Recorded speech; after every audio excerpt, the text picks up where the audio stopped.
Connaissez-vous la fable de la grenouille ? Voici comment la raconte Wikipédia. Si l'on plonge subitement une grenouille dans de l'eau chaude, elle s'échappe d'un bond.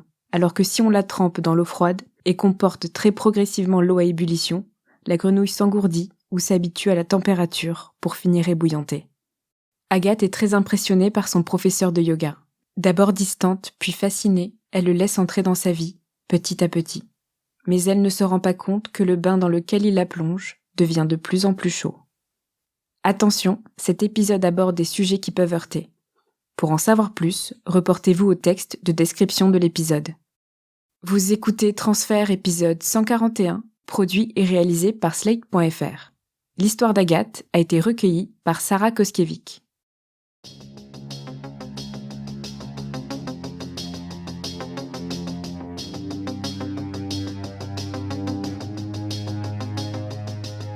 Il y a 6 ans, un copain me propose d'aller faire un cours de yoga parce que le prof est son cousin et je cherche à faire du sport. Et là, j'arrive dans la salle, on n'est pas beaucoup et je vois le prof plutôt mignon, assez sûr de lui, avec de l'assurance et qui avait l'air de maîtriser son sujet.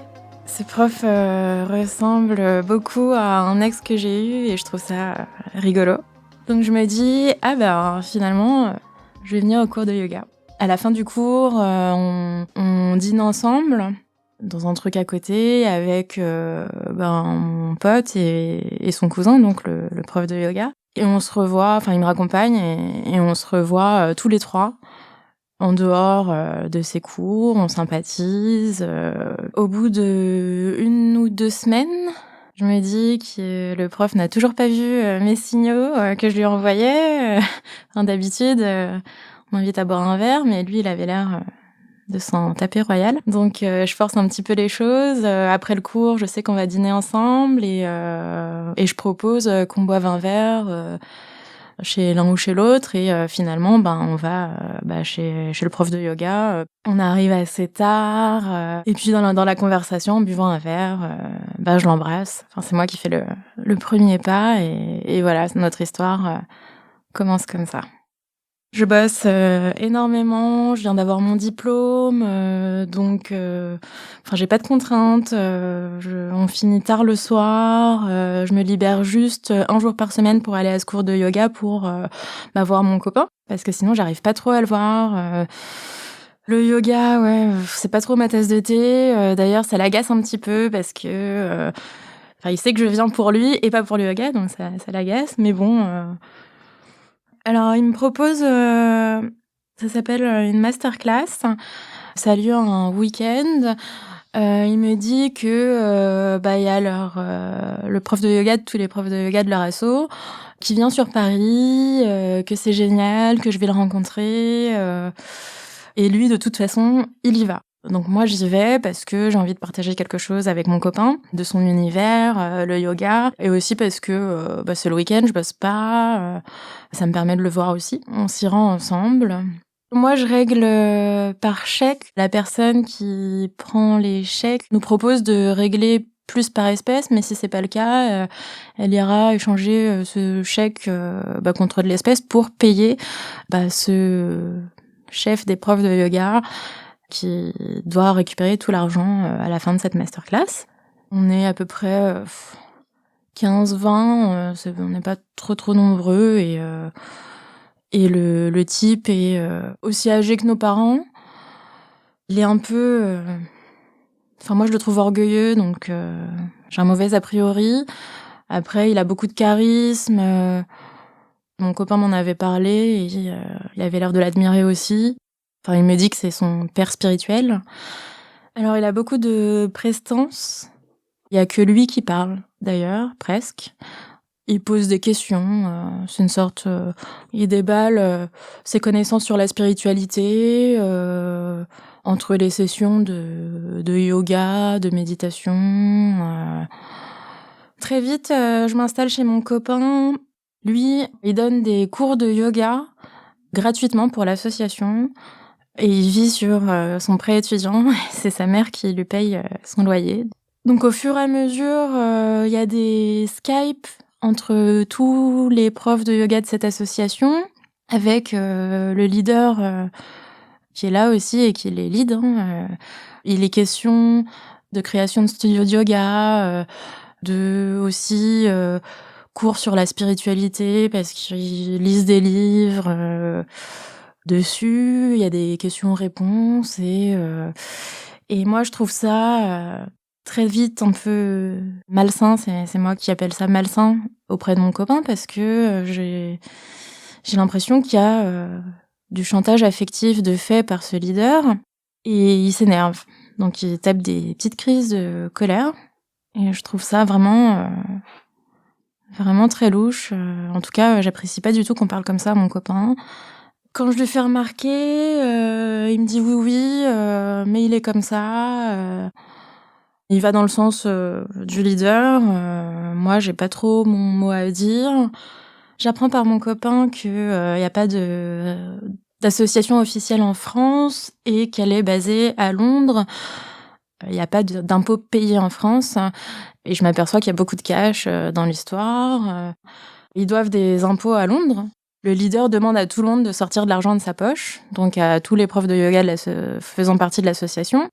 Le père de mon copain, qui fait aussi partie de l'association, mais pas en tant que prof de yoga, plus en tant qu'étudiant spirituel, n'est pas très content et envoie un mail au leader comme quoi il pourrait faire une masterclass pour payer ses impôts et que c'est pas aux gens qui travaillent déjà gratuitement pour lui à sortir l'argent de leur poche. Mon copain et son père sont virés de l'association. Mon copain est vraiment attristé, mais bon, je suis là pour lui et on peut commencer notre vie à deux. Je tombe très vite enceinte. Juste après l'accouchement, on se marie.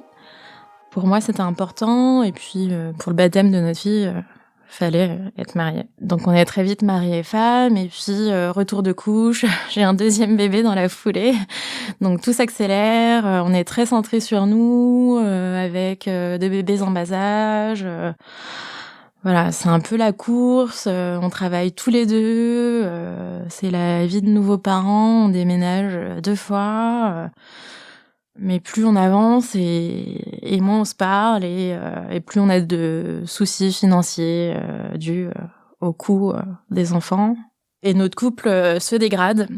Puis mon mari pense toujours à son asso de yoga, il m'en parle, moi je m'énerve.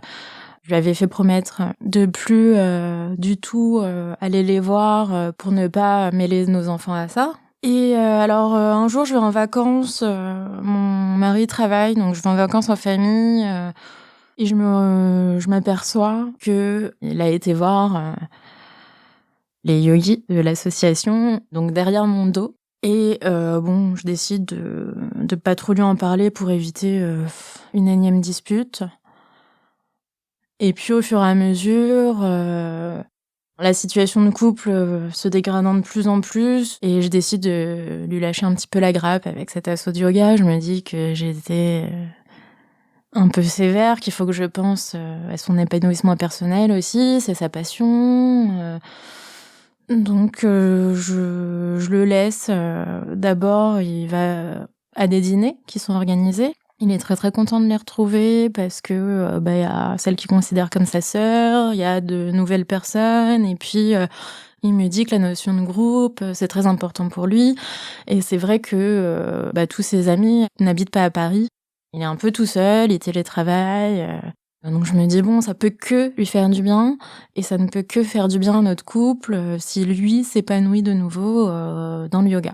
Je lui fais promettre que s'il y a des histoires un petit peu louches d'argent, qu'il m'en parle avant. Comme ça, on est 2 à décider, sachant que on a un compte joint maintenant. Cet argent, c'est le nôtre. Il me répond oui, t'inquiète pas, il me rassure. Donc je me dis qu'à partir de ce moment-là, y a pas de souci. Donc il commence à les voir petit à petit, à refaire des masterclass.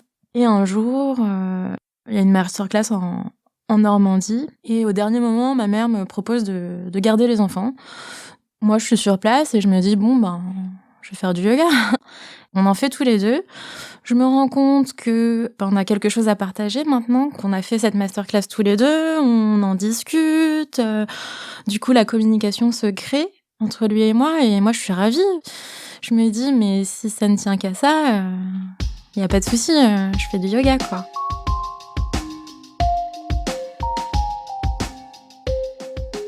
On commence à faire des masterclass ensemble. C'est le printemps, donc il y en a tous les week-ends, un peu partout en France.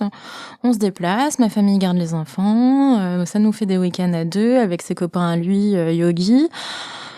Donc un jour, il revient d'un dîner de cette association et il me dit il faut absolument qu'on donne des sous à la sœur spirituelle du leader parce qu'elle est en Inde, tu comprends, elle travaille pas, tout le monde l'aide financièrement, on lui envoie des sous, enfin à travers l'association. Moi, je pète un câble, je m'énerve. Donc je réponds à mon mari, non mais tu te moques de moi, on met même pas de sous sur le livret A de nos enfants, on va pas donner des sous à une inconnue. Donc on se dispute, puis je décide de lâcher. Je me dis, bon, finalement, ok, tu veux lui donner 30 € par mois, on n'a qu'à lui donner 10 € par mois, et puis comme ça, tout le monde est content, on trouve un compromis, et moi, tu me lâches la grave, quoi. On arrête de se disputer pour pas grand-chose. Et puis, c'était pas prévu, mais moi, je tombe enceinte de notre 3e enfant. On décide de le garder. On a un petit peu peur des finances parce que ça s'est pas super bien passé à l'arrivée de la 2e financièrement. On a peur pour le couple et mon copain va de plus en plus à ces trucs de yoga tout seul et moi je me sens un petit peu laissée à l'abandon. Donc ça bat encore un petit peu de l'aile, mais bon, on a un peu l'habitude, c'est les montagnes russes depuis quelques années. Donc je décide de contacter le leader qui est le père spirituel de mon mari parce que j'ai un peu tout essayé en plusieurs années où le couple battait de l'aile et c'est un peu mon joker. Je me dis que il doit bien connaître mon mari.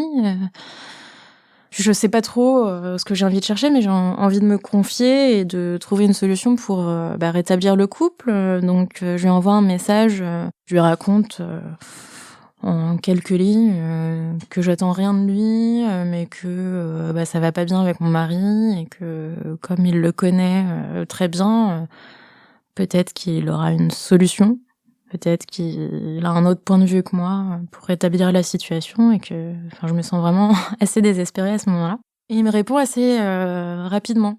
Enfin, il va dans mon sens, il me dit ma pauvre, je comprends, mais parlons-en sur un autre canal parce que comme ça ton mari tombe pas dessus puis on évite des crises internes, quoi. Je lui dis d'accord. Donc il me donne son numéro et puis on continue d'abord sur WhatsApp. Et il me dit ça serait bien qu'on en parle de vive voix, que je te rencontre. C'est vrai que je te connais pas, je connais très bien ton mari. Il me dit qu'il peut m'aider pour mon couple et qu'il fait ça pour mon mari parce que il a beaucoup d'affection pour lui et pour nos enfants. À cette époque-là, il y a un de mes ex qui me recontacte. On déjeune ensemble et c'est vrai que moi je l'ai pas trop oublié. C'est encore resté très frais dans ma tête. Surtout que dans mon couple ça va pas bien. Il insiste pour que je vienne le voir en province. Et moi, quand je rentre de ce déjeuner, je suis dans tous mes états. Je me mets à pleurer. Je me dis que mon couple est mort, c'est fini. Je sais pas quoi faire parce que j'ai envie d'y aller. Pour moi, j'aurais fait tout ça pour rien. Donc, pendant que je suis en train de pleurer sur mon lit, je reçois un message du leader qui me dit ça y est, je viens à Paris telle date, j'ai mon billet de train, je viens juste pour toi. Et je lui réponds « Ah bah tu tombes à pic ». Et il me dit « Je sais », avec un clin d'œil, un smiley clin d'œil. Je suis pas trop surprise parce que quand mon mari en parle, on a l'impression qu'il a beaucoup d'intuition, ce type, qui devine un peu tout et que... c'est des sortes de pouvoirs de yogi. Donc il me propose de le rejoindre à un restaurant le midi où il arrive, auquel je me rends.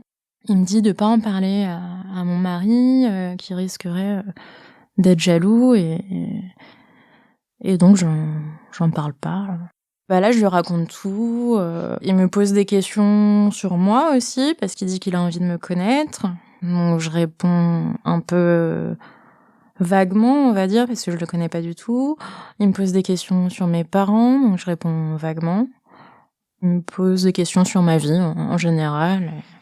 Et il me dit que je peux lui faire confiance, voilà, qu'il est là pour moi et qu'il viendra de temps en temps me voir. Il me propose un autre dîner une semaine après.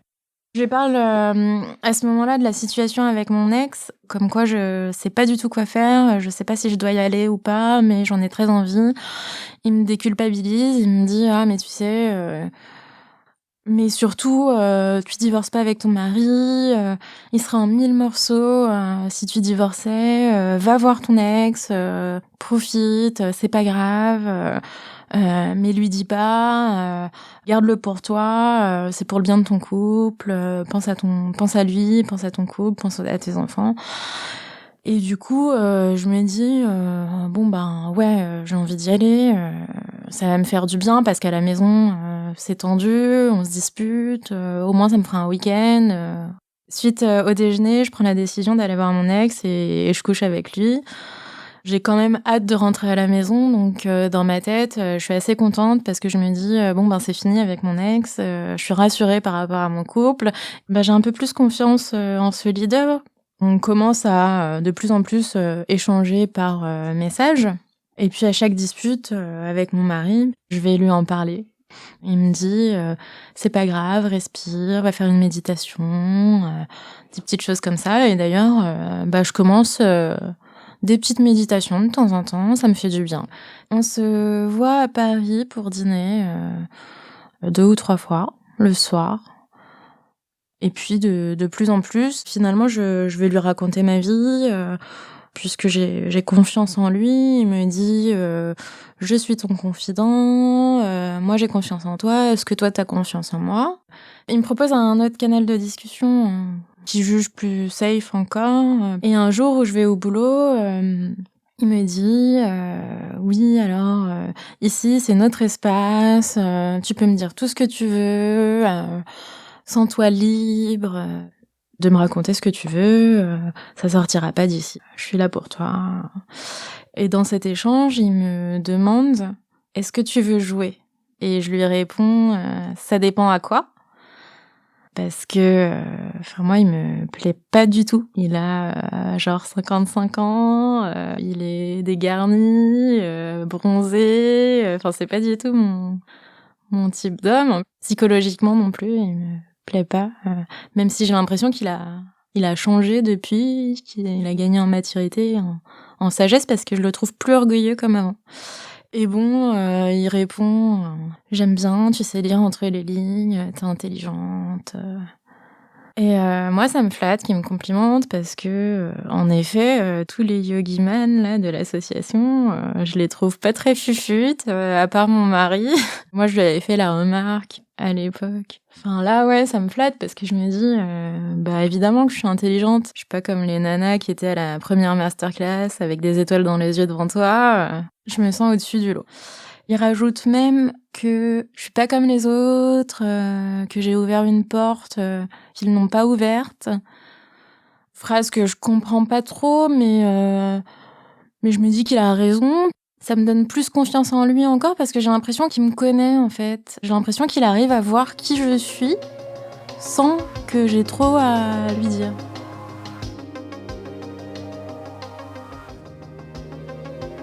Donc il me fait comprendre qu'il travaille pour les services secrets. Lui, il dit les services. Donc oui, la DGSE ou la DGSI. Et pour moi, c'est crédible. Et il me dit t'as le profil, t'es intelligente, t'as pas peur, t'as vraiment le profil pour en faire partie aussi. Quand il me dit ça, je suis super contente. Et moi, je me dis, ah, génial, j'ai toujours pensé que j'avais le profil. Et il me dit, je vais te tester pendant 6 mois. Et si tu réussis les tests, là, on passera une sorte d'examen et je te dirai ou pas si tu l'as eu. Et puis si tu l'as pas, c'est pas grave, au moins on aura tenté. Et le premier test, il me dit, mais il faut vraiment que J'ai la certitude que je peux te faire confiance. Or, tous nos messages, il faut pas que t'en parles à personne, même pas à ton mari. Et je me dis: «Ah ben, OK, j'ai 100 confiance en lui». Je me dis, qu'il est dans les services parce qu'il arrête pas de me dire que, l'association, c'est pas son truc principal, qu'il a un métier derrière. Parfois, il me dit: «Ouais, alors, j'ai dit, au yogi que là, je suis en période de jeûne, mais je pars en mission». Il m'envoie, des photos de lui, avec un masque, mais c'était, avant le Covid. Et j'ai tellement, confiance en lui que je commence à lui raconter toute ma vie. Et moi, ça me fait du bien parce que, enfin, ça fait longtemps que je vois plus trop mes copines avec les enfants, que je suis au boulot mais que je bosse, que je vois quelques collègues mais je leur raconte pas ma life. Donc là, ouais, j'ai un super ami à qui parler et ça me soulage, parce qu'il y a pas de communication avec mon mari et je lui raconte tout. Il me demande, «Alors, tu as vu ton ex?» Il me demande, carrément des détails sur, nos ébats que je lui partage, en fait, comme si je le partageais à une copine. Il me fait comprendre qu'un bon prof de yoga doit connaître, son élève, jusqu'au bout des doigts pour, l'aider au mieux à s'élever et bah, ça a du sens pour moi.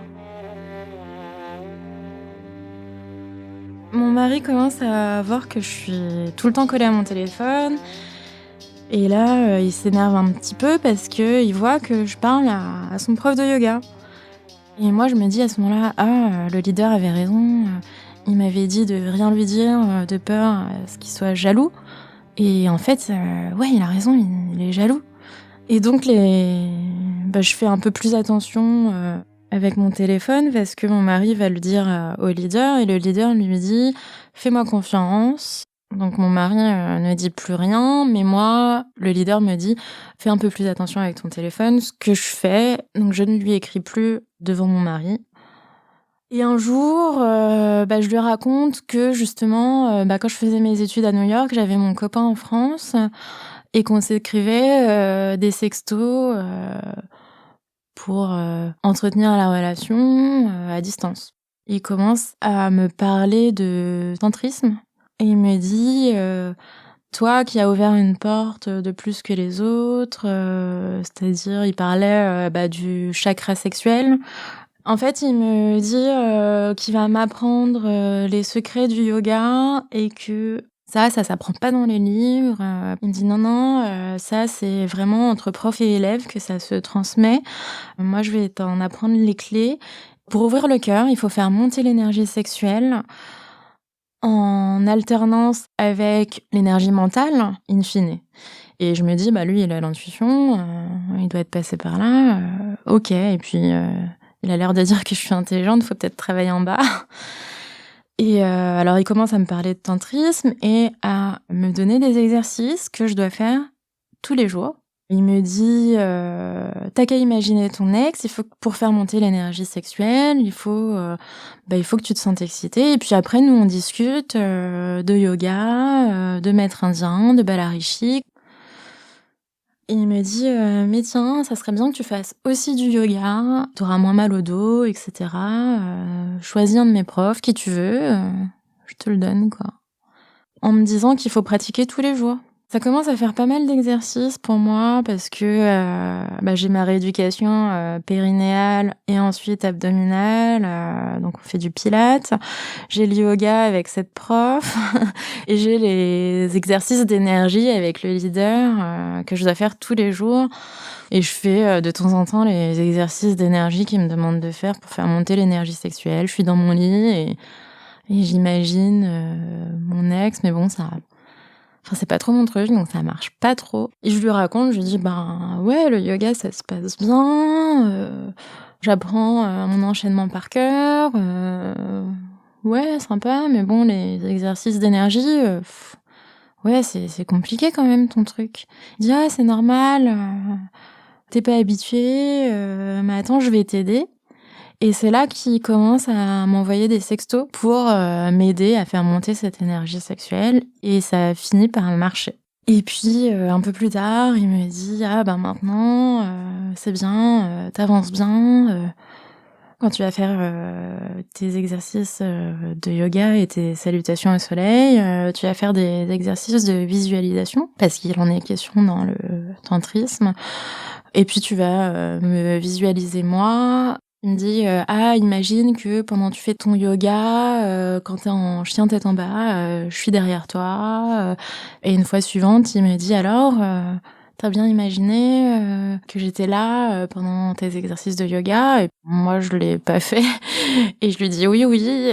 Donc la fois suivante je le fais et je vais le visualiser à chaque fois parce que ça me revient et puis je lui fais confiance. Il m'a dit de le faire, je l'écoute. D'ailleurs, il me parle souvent de confiance. Il me dit souvent que je dois être docile parce que il va m'apprendre à chevaucher le tigre, pouvoir maîtriser ses désirs. Et pour maîtriser ses désirs, il faut d'abord être passé par les désirs. Donc je me dis que c'est dans cette optique-là. Et il me dit mais toi tu sais très bien le faire parce que tu as ouvert la porte que les autres n'ont pas ouverte. Du coup je me force un petit peu à bien faire les choses.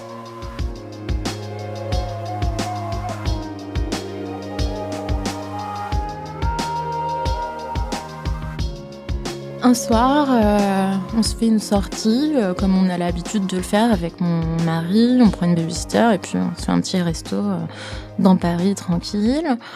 On boit un verre et il y a le leader qui m'envoie des sextos. Et moi, je lui réponds vite fait, mais bon, je suis occupée avec mon mari et mon mari me dit « Ah, mais c'est lui qui t'écrit ?» Et je lui réponds « Bah oui, c'est lui, tiens, regarde. » Et je lui montre le sexto. C'est un sexto très cru, où il me traite de salope et il dit qu'il va me prendre comme une bête. Donc là, mon mari voit ça, il devient blême.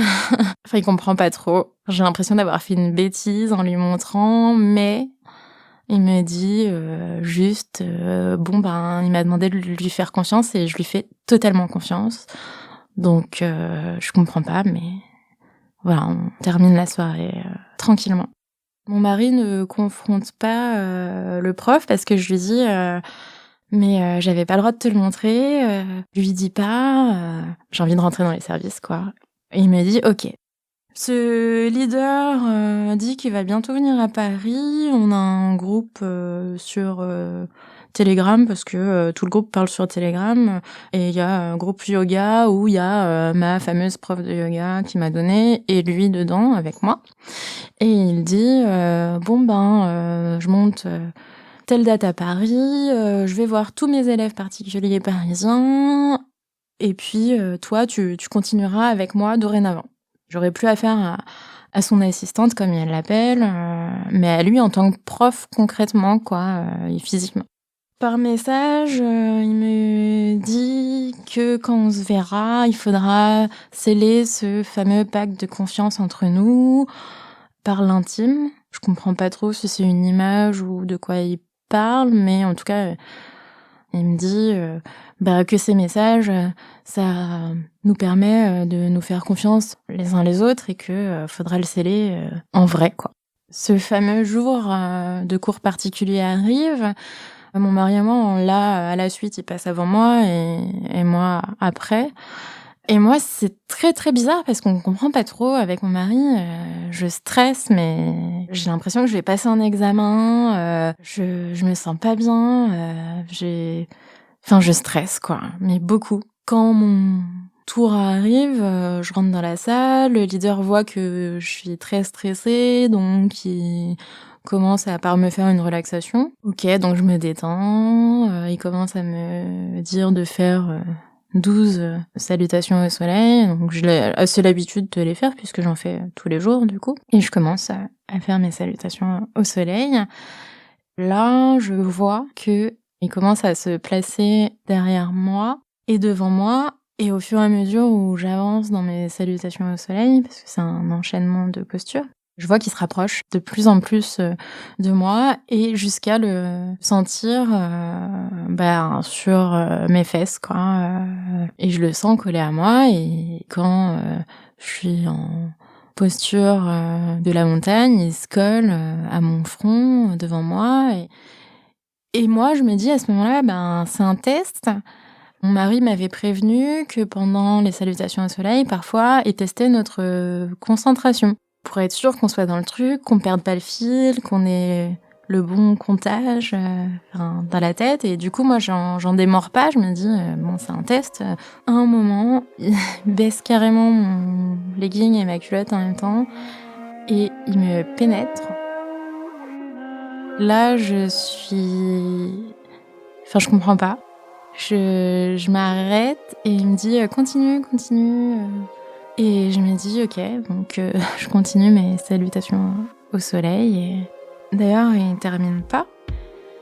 Et voilà, après, il me fait faire une relaxation et il me propose un thé. Je dis oui. Il me demande des nouvelles de mon mari, je lui réponds. Du père de mon mari, je lui réponds. Et je comprends pas trop, je suis un peu sonnée, quoi. Et le cours se termine comme ça.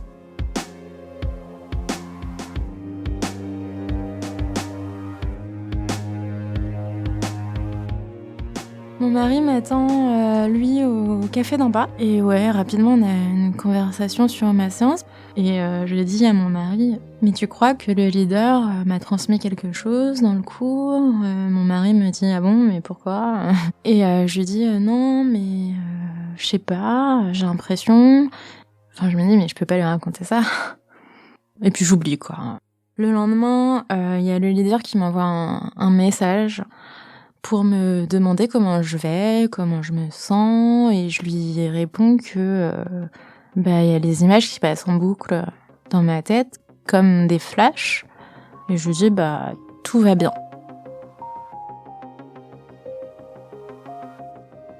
Un mois se passe avant le prochain cours. Pendant ce mois, la vie continue, je continue toujours mon yoga tous les jours, les SMS avec ce leader continuent. Je me confie toujours à lui. Et j'ai le deuxième cours particulier qui est calé parce qu'il monte une semaine par mois et ça tombe pendant la semaine de Navaratri. Alors on s'est réunis entre-temps avec tous les yogis justement pour débuter cette semaine. Et c'est une semaine de pureté, on va dire, où on doit manger que des aliments sattviques, donc pas d'aliments excitants comme le café, ni piquants. On ne doit pas manger de viande, on doit avoir une vie très pure, on ne doit pas avoir de rapport sexuel, on doit boire que de l'eau, c'est vraiment... Et puis il y a des méditations spécifiques tous les jours, je suis à fond dans le yoga. Et ce deuxième cours arrive et c'est Navaratri. Là, je stresse pas pour le cours. Il m'avait demandé de lui ramener mes godemichets. Et je m'en sers pas, mais je sais pas trop pourquoi il veut les voir d'ailleurs. Je les ramène, je me dis t'as ramené tes jouets? Je lui dis oui. Il les prend en photo et puis il les range. Pareil, on commence une relaxation, puis j'enchaîne mes salutations au soleil, et là, la même chose se passe. Pareil, il me pénètre encore, et cette fois, il se met devant moi aussi, quand je vais remonter dans une position de face, et il me dit « suce-moi », et moi je m'exécute. Il y a plusieurs pénétrations, et il termine dans ma bouche. Alors, je suis pas étonnée, mais j'ai toujours aucun plaisir. Pour moi, c'est les exercices de yoga, en fait. Certainement pour faire monter le désir, mais bon... Moi, je suis concentrée sur mes salutations au soleil. D'ailleurs, à la fin, il me dit que je suis très forte, que je suis vraiment stable, au fond, parce que j'ai pas moucheté, quoi. Et moi, je suis assez fière.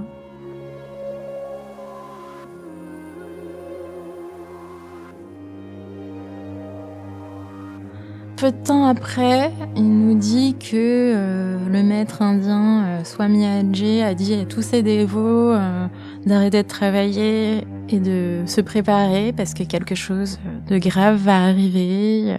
On a déjà eu le premier confinement, donc le contexte actuel fait que moi, ça m'étonne pas. Apparemment, c'est quelque chose... auquel on s'attend pas, peut-être une catastrophe naturelle, et il demande à tout le monde de prévoir 2 mois de stock alimentaire chez soi.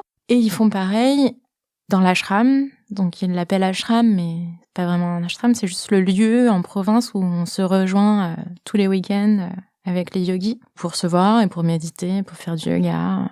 Et du coup, mon mari est très insistant pour qu'on constitue ce stock alimentaire et qu'on le laisse dans le fameux ashram, parce qu'au premier confinement, ils sont tous allés là-bas, pas nous. Et il aimerait bien y aller s'il y a un autre confinement. Je lui dis d'accord. Donc on constitue un 500 € de stock alimentaire. Peu de temps après, quand même, il y a une annonce du président. Donc là, mon mari me dit « Ouais, on va aller à l'ashram, comme tu me l'as promis. » Alors moi, je suis pas trop chaude à ce moment-là. Et surtout, là, on comprend qu'ils veulent pas fermer les écoles, apparemment.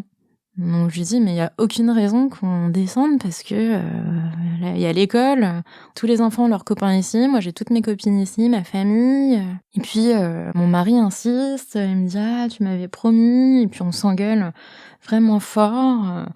Et j'essaye de chercher un compromis. Et finalement, je me dis « Bon, je regarde sur Airbnb et je trouve des trucs sympas dans la ville même, en fait.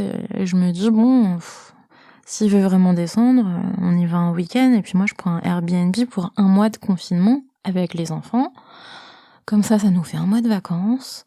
On est juste à côté de l'ashram, mais on n'est pas dans l'ashram avec tous ces célibataires. Et mon mari est super content et retrouve tout son environnement de yogi.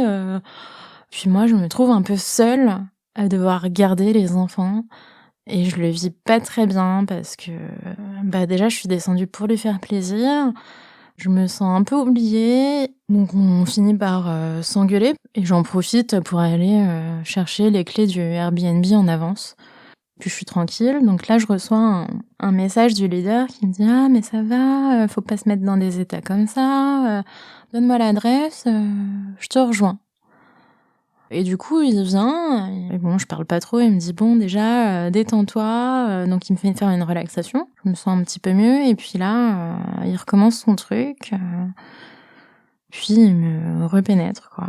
Et là, il me dit « Monte. » Donc je monte à l'étage, il y a la salle de bain à droite, il me fait tourner à droite, et il me dit « Allez, abandonne-toi. » Et c'est vrai que moi, j'étais un peu crispée à chaque fois, en fait, j'étais comme pas là parce que j'étais concentrée sur autre chose, sur mes salutations au soleil et je ressens rien, quoi. Et là, j'ai comme un verrou qui saute à ce moment-là et je souffle, je me relâche.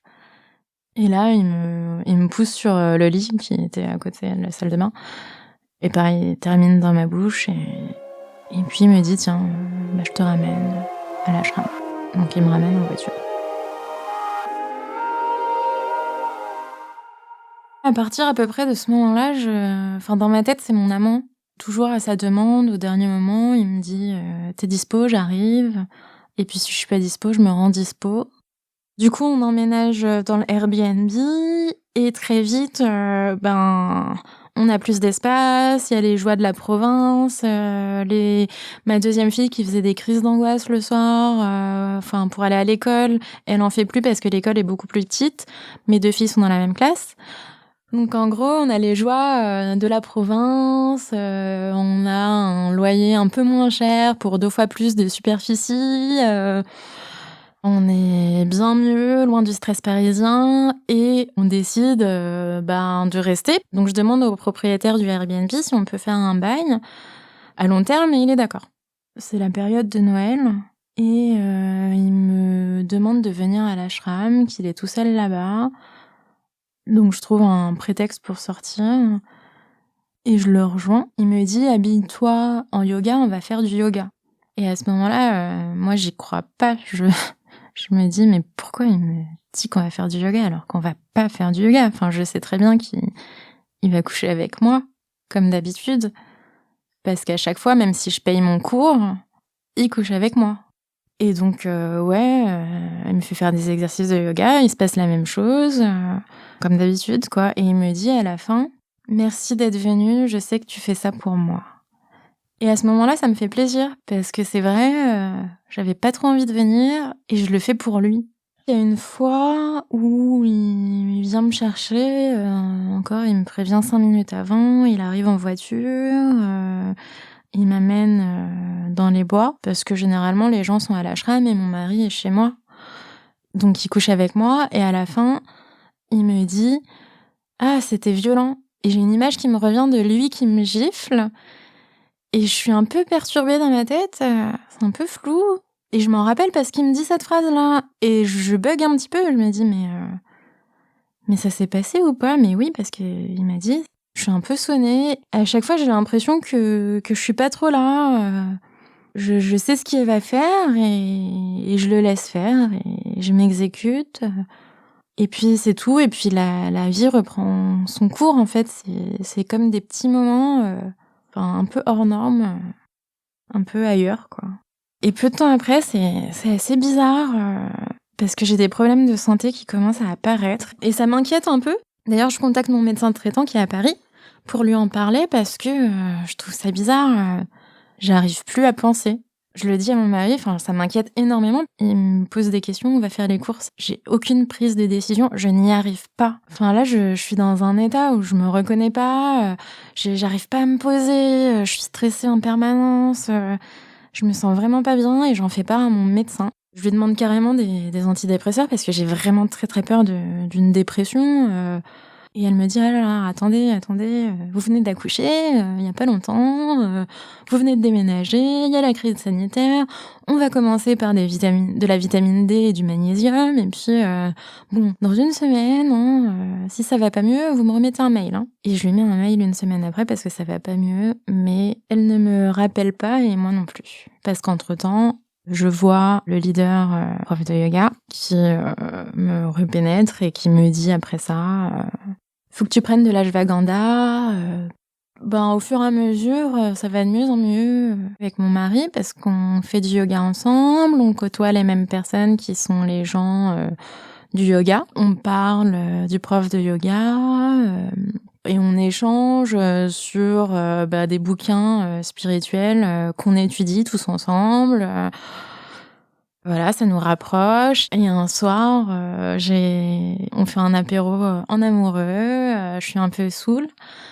Et j'en profite pour lui faire comprendre que je couche avec le fameux prof de yoga. Là, mon mari, il comprend pas trop. Au début, il me dit « Ah bon, mais pourquoi il ferait ça ?» Et je lui dis « Ah, mais il doit faire ça parce que c'était pour sauver notre couple et peut-être que ça a marché. Regarde, on est toujours ensemble et ça doit être pour ça. » Et après, moi, je lui dis « Ouais, mais c'est aussi pour lui parce qu'un jour, j'ai voulu lui payer le cours de yoga et il m'a dit « Garde ton argent parce que je prends aussi. » Et là, mon mari me revient vers moi en me disant « Mais non, mais j'ai vu le sexto en même temps. » Et là commence un doute, en fait. Et il me dit « De toute façon, ça va mieux entre nous. Tu peux arrêter de le voir maintenant. » Et je lui dis « T'as raison. De toute façon, j'en ai plus envie. J'en ai pas envie. » Et du coup, je lui envoie un message au prof de yoga pour lui dire « Je pense qu'il serait temps d'arrêter de se voir comme ça. J'ai plus envie. » Et il me répond « C'est encore toi qui décides. » Ce qui m'étonne beaucoup. Franchement, je comprends pas trop, là. Mais il insiste pour qu'on se voit. Encore. Et là, je me dis, en gros, faut que j'obéisse comme les autres. On va dans la forêt, mais cette fois, je préviens mon mari. Le temps passe et là, ouais, je tombe malade, en fait. Moi, j'ai l'impression que c'est une sinusite. J'ai super mal au crâne, j'ai super mal au sinus, j'ai carrément un petit peu de fièvre et des courbatures partout. Je commence à avoir très très mal au dos. Et je suis vraiment pas bien. Je prends rendez-vous chez le médecin. Le médecin comprend pas. Il me pose plein de questions. Il suppose un rhumatisme, mais bon, je suis un peu jeune. Une dépression, mais bon, bizarre. En tout cas, c'est pas normal qu'un rhume m'assomme autant. Et puis ces douleurs lombaires et au dos. J'ai accouché il y a 1 an maintenant et c'est étrange pour le médecin. Il me prescrit plein de tests sanguins pour savoir ce que j'ai. Je vais faire ces tests et il s'avère que tout va bien. Tout est nickel. Et pendant cette période où je suis claquée et où on reste à la maison avec mon mari, on regarde une nouvelle série sur la 5 en thérapie. On s'enchaîne les épisodes un à un parce que les enfants sont à l'école, nous on est peinards à la maison, aucun de nous deux ne bosse. Et il y a une scène, c'est l'épisode où Ariane, la patiente, raconte à son psy qu'elle a couché avec le meilleur ami de son père, chez qui elle avait été passer les vacances, qu'elle s'est sentie mal parce qu'elle s'est un peu sentie utilisée alors qu'elle avait confiance en lui. Et vraiment, je comprends pas, il se passe un truc dans mon corps, je commence à avoir chaud, j'ai les larmes aux yeux, je tremble un peu, j'ai l'impression que j'ai des vertiges, je suis anxieuse et puis j'ai le nom de ce prof de yoga qui m'arrive en tête et je comprends pas. Et la meuf, elle parle limite d'un viol. Et moi, j'ai ces scènes ces flashs là avec le prof de yoga qui me reviennent et j'en parle à mon mari. Et là, il tique un peu. Il me dit, mais attends, qu'est-ce que tu me racontes là? J'ai du mal à te croire qu'il se passe ça déjà. J'ai pas de preuves. J'ai bien vu qu'il venait te chercher et que tu partais, mais j'ai pas de preuves. J'ai du mal vraiment à le croire. C'est pas du tout le personnage que je connais. Et du coup, je me rappelle que j'ai pris des screenshots, des sextos de l'époque et des messages qu'on s'envoyait à l'époque.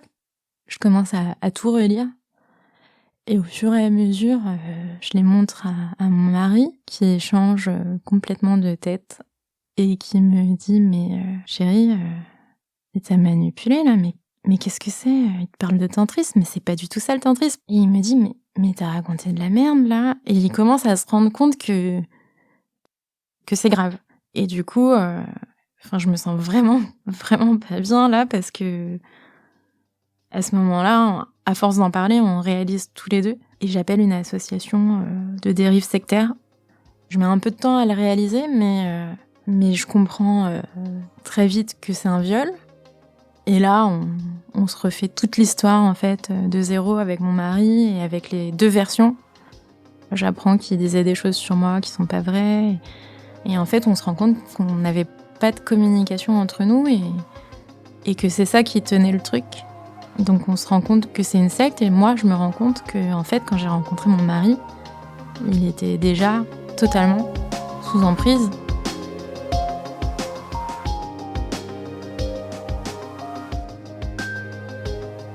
Je suis retournée voir le médecin pour lui dire que je pensais que j'avais somatisé. Et clairement, je me suis rendu compte que mon corps me parlait et moi, j'ai pas compris. En fait, il essayait de me dire des choses qui sont pas arrivées à mon conscient. Et heureusement que j'ai somatisé, heureusement que j'en ai parlé à mon mari, parce qu'au final, on a coupé tous les ponts avec ces gens-là. Et lui, ça y est, c'est fini. Le voile est déchiré. Et aujourd'hui encore, ça le trouble, parce que c'était son père spirituel. Et moi, je lui dis encore, mais non, mais tu te rends pas compte qu'il ment, en fait, il mentait. Et je me suis rendu compte que, ouais, j'étais certainement en dissociation lors de ces entrevues, parce que pour moi, c'était un peu flou. J'étais pas vraiment là. En tout cas, je ressentais pas grand-chose. Avec mon mari, ça nous a renforcé cette histoire. Et là, mon mari m'a dit, on va se concentrer sur nous, sur notre famille. Et aujourd'hui, je suis quand même contente que ça soit terminé.